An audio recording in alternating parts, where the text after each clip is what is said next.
I'm going to talk about some YouTube drama.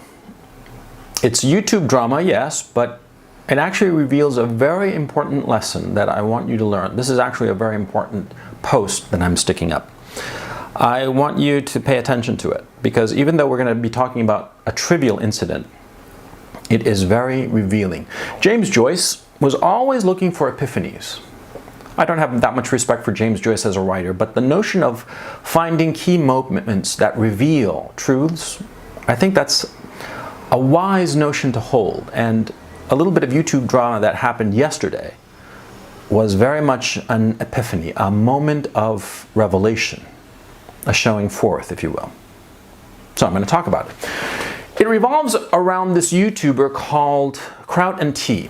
Now, Kraut and T is I think he's late 20s, German. He speaks English. I believe he lives in Germany or Austria. I don't really know. I don't really care. But the point of Kraut and T is that he's part of the skeptic community, and he was part of that stream a few weeks ago that took down Rage After Storm. Now, Rage After Storm has completely imploded, so it's not an issue of her. It's Kraut and T. I'm going to be discussing him because it's important to look at him carefully to understand him and understand the concept of ruthlessness. Okay, so in the stream that he had with the Warski brothers, it devolved to this Kraut and T person to essentially intellectually take out Rage After Storm. Now, Kraut and T comes across as this like young continental intellectual. You know, he has this lazy drawl with a British accent. You know, on his live streams he's like smoking a cigarette in very colorful lighting. I do that sometimes myself, so I shouldn't, you know, point that out as a negative. But, you know, Kraut and T comes across as somebody very smart, very educated, an intellectual. Yeah. Now, when I first heard the stream, I actually didn't pay that much attention to Kraut and T because I don't really care for him. I never really cared for him. When I got into this area of YouTube, of the YouTube community, if you will, smirk, I didn't really care for his content because I didn't really care for his voice. And the reason I didn't care for his voice is that I realized something almost immediately when I listened to him. He's faking his accent. You see, the kind of accent that he uses, or he tries to use rather, is known as RP, received pronunciation. Now, received pronunciation is not a regional accent. In point of fact, it's a social accent, if you will. It's the form of speech that British upper class kids learn in private school, usually boarding school. Now, I know this because, well, my parents lived in England since when they were children, and so I know enough about British culture, and a lot of my friends speak RP, and, you know, some of them, we tease them about it because it's kind of funny. It's a little bit like the mid-Atlantic accent that William F. Buckley used to use. It's artificial, and it denotes social class. Now, Kraut and T uses this RP accent, but the thing is, he's faking it. It's not real. He pretends to have it, but I know enough to know that he doesn't speak RP. Just as I know that I speak with an American accent because, of course, I was raised in the United States. I spent enough years there that I have the American accent, but, you know, I can recognize a Southern accent, I can recognize an accent from Texas, I can recognize an accent from Scotland, and I can recognize when somebody is faking a Texas accent. I can recognize when somebody's faking RP, and Kraut and T is certainly doing that, and so that's why I never really cared for his content. I thought it was just, you know, what's that all about? The other thing that happened to me was that his content, he would go after SJW nonsense, of course, right? Being, as he is, part of the skeptic community, the anti-SJW crowd. But, you know, he was going after low-hanging fruit, as it were, and really like demolishing the low-hanging fruit a little too aggressively. I mean, putting too much firepower to a relatively trivial incident. And his content was very rarely, if ever, you know, big picture, macro. I mean, he seemed to be a talented guy, but, you know, just focusing on very small bore issues. And then I heard this stream, and I actually paid attention to it after I'd done my post on Rage After Storm. I listened to the stream carefully, and I noticed that Kraut and T didn't go for Rage After Storm's points in the video. He went after the sources for her information, but he didn't really dispute her argument. And so he had this lazy drawl, and everybody in the stream was laughing along with him as he was being oh so sophisticated. But you see, he was being a quote-unquote intellectual for people who aren't very sophisticated, young people who don't know what an intellectual really sounds like, the rigor of a true intellectual. Kraut and T was just going around on the edges, on the fringes of what Rage After Storm posted in her video, and going after the fact that she had quoted the Daily Stormer, which I myself said was just stupid. But he went after that point as opposed to her actual arguments. You see? He sounded like an intellectual giving a devastating appraisal of somebody's position, but he actually wasn't. He was just pretending to it. With his pretend received pronunciation accent. Just pretending to be an intellectual. A lazy drawl coming out of his mouth, as if he had seen it all, like pretending that he was living in Weimar, Germany or some nonsense like that. And trying to put on this show of intellectuality that for somebody young, somebody perhaps not that sophisticated, might seem very sophisticated, but for somebody who's been around intellectuals, who knows a little bit about the rigor of true intellectuals, it just seemed laughable, and vaguely ridiculous, So I forgot all about it. I mean, who gives a shit? I don't follow the guy. I don't think that his content is interesting. I don't think that he is interesting. I mean, so what? Right? So I forgot about it. I didn't pay attention to the guy until yesterday. Yesterday, I saw this post, this tweet rather, that Blonde in the Belly of the Beast put up. Blonde, lovely woman, nice woman, yeah. I really enjoy her content, and she seems like a very sensible person. And she put up a tweet that quoted a Kraut and T tweet where Kraut and T had contacted Rage After Storm's employer and advising the employer via tweet if he was aware of Rage After Storm's ideas. Yeah, I'll quote the tweet that Kraut sent. It said, "Kipper Central, you might want to look into the views of one of your contributors, Rage After Storm." I was unaware of this tweet, but I was really surprised. It just seemed, it just seemed like he was trying to break Rage After Storm's rice bowl, right? And Blonde was criticizing him precisely because of that, because Blonde said correctly that we on the anti-SJW side, as it were, constantly critique the SJWs for going after people's rice bowl. We consider it hitting below the belt, as it were. And it is. Because, see, it's all good and fine to critique somebody's views, as Kraut and T had done. He had critiqued Rage After Storm's views in that live stream and pretended to apply an intellectuality that he doesn't possess, and to show off how clever he was and how foolish Rage After Storm was, and that's all good and fine. But going after somebody's employment, that's very, very different. That really is hitting below the belt. Now, this tweet is very interesting for two reasons, and we should talk about it. And it's the point of this video, as a matter of fact. You see, the first thing is that it showed that Kraut and T, it signals that Kraut and T was a ruthless individual. All right? Now, what is ruthlessness? It's important to define exactly what you're talking about. You see, ruthlessness is the ability to set aside your morality and carry out those wrong or even malicious and cruel acts necessary to secure your interests. Now you see, most men, I would venture to say all men, are filled with love and tenderness, all of us.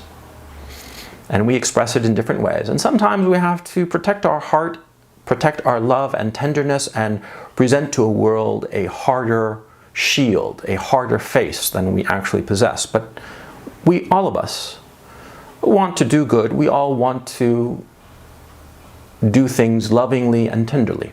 And it's a natural and good impulse.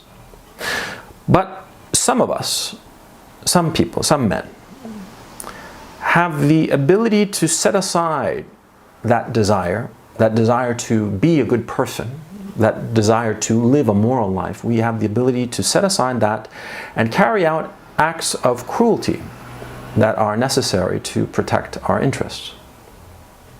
In point of fact, there are very few people who can do this. A lot of guys fake it. A lot of guys say, oh yeah, I'm real tough, A truly ruthless man is not very common, and you learn to fear him, and you should, because a truly ruthless man, it's not that he's going to just attack you for no reason. It's like meeting like one of these mixed martial arts fighters, the guys who go into some caged ring and beat each other silly. You meet him in real life, and of course he's very dangerous, but of course he's not going to hit you for no reason. Yeah, I mean, you'd have to do a lot before he starts beating you up. Okay, the same with a truly ruthless man. He's not going to be, inflicting evil deeds on you for no reason. I mean, you really have to go out and provoke him. You really have to go out and try to hurt him some way. Kraut, with this tweet, he was basically doing a fairly ruthless act, trying to break Rage After Storm's rice bowl, make sure that her employer dropped her. It later turned out, parenthetically, that this employer didn't really pay her, but they did drop her. But they didn't pay her, so insofar as money, insofar as her rice bowl, it doesn't really matter. But see, Kraut didn't know that when he sent this tweet. He was trying to get her fired, trying to get her to lose her income. Blonde was right to call him out on it, and Kraut had a little hissy fit. But it signaled one thing. I mean, sending a tweet like that is kind of weird if you think about it. Because you see, if you send a tweet to somebody's employer to get them fired, well, it's a hit or miss thing whether they're going to read that tweet. I mean, lots of people tweet to me and I don't see them. Oh, for various reasons, because at that time I'm just not on, and later on, the stream of tweets moves on. Or, sometimes the Twitter algorithm doesn't show it to me. I don't know why. It doesn't really matter. The point is, see, a tweet is sort of like a hit or miss way of communicating with somebody. I mean, if we're looking for like an analogy or a metaphor, it would be like taking a dart and throwing it at a dartboard that's 30 feet away. I mean, yeah, you might hit it, you might not. And the likelihood that you won't, because it's pretty far. 30 feet is 30 feet, right? I mean, hell, I can't hit a dartboard at 10 feet, right? So, or less, at 5. But, so sending a tweet is not a foolproof way to communicate to somebody if you really, really want to get somebody fired. I mean, an email would be much better now, wouldn't it? So, on the one hand, he's sending this tweet to get her fired. So, he wants her fired. But on the other hand, see, it's a tweet, so it's public, so everybody can see it. Everybody can see the tweet. What does that mean? He wants everybody to know that he is ruthless enough to try to get somebody fired. He wants people to think that he is that ruthless. That's what it means. That's the only reason why he would have tweeted something. Because a tweet, ultimately, is public communication. He is at once trying to get Rage After Storm fired, but the real issue is to convince people that he has the ruthlessness to do such a thing. See? Now, here comes the kicker. You see, when a man shows himself ruthless enough to break somebody's rice bowl, that's something. It's somebody you respect. Like I said, it's like an MMA fighter. You are wary around him. and other men learn to recognize a truly ruthless man. I mean, you know, there are lots of ruthless men that you'll meet in your life, and you have to be careful with them, yeah? Because they will fuck your shit up badly. And there are a lot of people who pose, all right? The ones who are really dangerous, you kind of know. There's something about them that you're like, him, he'd fuck me up. He'd fuck me up good. Mm-hmm. Because like I said, it is the ability to take your moral structure and take your moral beliefs and take the kindness and tenderness and love in your heart and set it aside and then unleash cruelty on someone in order to protect or advance your interests. That's a truly rare thing, and such men are truly dangerous, and we men, we all recognize it. So perhaps we are not able to articulate it, but we recognize it. Crown T is trying to do that. He puts out this tweet trying to break Rage After Storm's rice bowl, but the real reason he's doing is to signal to everyone. It's a virtue signal. He's virtue signaling to everybody that he is such a man. He is a dangerous man. Hmm? Yeah. Well, then yesterday, he put out another tweet. And this is the tweet that made me despise him. This is the tweet that I thought to myself, this Kraut and T is not a man, this thing, this person is a coward. And I will read you this tweet. I'm quoting here. I find it fucking hilarious that some of you compare a tweet I made to the letter writing campaign Thunderfoot had to endure. This was a letter writing campaign that Thunderfoot, the noted vlogger, had to endure because somebody tried to get him fired from his job. And the best about all of this, question mark, wait for it, ellipses point, wait for it, ellipses point, I actually contacted her employer who told me in person that I am in absolutely no way responsible for her being fired and making it absolutely clear that it was their decision.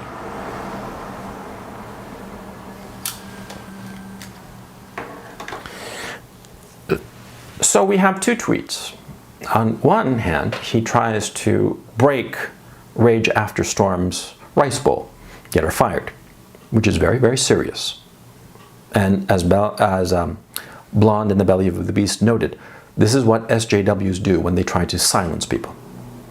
It's very dangerous and very cruel. And needlessly cruel, because Kraut's interests would not be advanced by doing such a thing. And he tweeted it so that everybody would see that he was ruthless enough to do such a thing. But then yesterday, when he got criticized for this original tweet of him trying to break Rage After Storm's rice bowl, what does he do? He backtracks. He backtracks and he calls Rage After Storm's former employer, who didn't pay her, it was apparently a volunteer position, calls them up to get them to tell him that he had nothing to do with her being fired. Kraut and T is a coward. He is a coward who pretended to be ruthless, just as he pretends everything in his life. He pretends to be an intellectual. He pretends to be of a higher social class than he is. He pretends to be educated. He pretends to be a big brain, and he pretends to be a ruthless individual who should be reckoned with. But he is none of these things. He's just a pretender. You have to be careful with pretenders, okay? Because pretenders like this individual will often do very, very reckless and irrational things in order to safeguard their ego. You see, he unilaterally decided to break Rage After Storm's rice bowl for no reason, just because he felt like it, just because he wanted to show other people that he was ruthless. But when other people criticized him, he backed off and he went like a little bootlicking dog to the employer, to Rage After Storm's employer, looking for, essentially, an excuse to say, oh no, you were totally innocent. even though his intent was clear. His intent was to have her fired, to break her rice bowl. His intent was to show everybody what a ruthless man he was. But then when he was criticized for it, he did not act like a truly ruthless man, because a truly ruthless man would not give a shit about what other people thought of his actions. He would simply carry them out, because that's what you do. That is the whole point of being ruthless. It is to protect your interests. It's not, you're not an MMA fighter looking to start a fight with some random person. No. See, you exercise ruthlessness for a reason that directly affects you. This individual, he tried to break Rage After Storm's rice bowl just so that he could show off to everybody else. And then, like a coward that he is, like an individual of no moral substance, of no balls, I mean, just a castrated gelding as far as I'm concerned, he went yipping like a little castrated dog to Rage After Storm's former employer, and getting them to assure him that, no, you had nothing to do with her firing. That's not ruthlessness. Now, I'm telling you all this because a lot of times it's hard to explain what a quality is, but it's easy to show what the lack of that quality is. That's why I'm bringing up Kraut and Tea. That's why I'm calling this vlog post what I'm calling it. Yeah. I'm not trying to go after Kraut and Tea, who I think is a nobody, a nothing, a flea. I'm trying to show you, by dissecting his actions, how you should not behave. Because the way he behaved, well, he behaved like a coward. A man of no consequence. In point of fact, he's not even a man.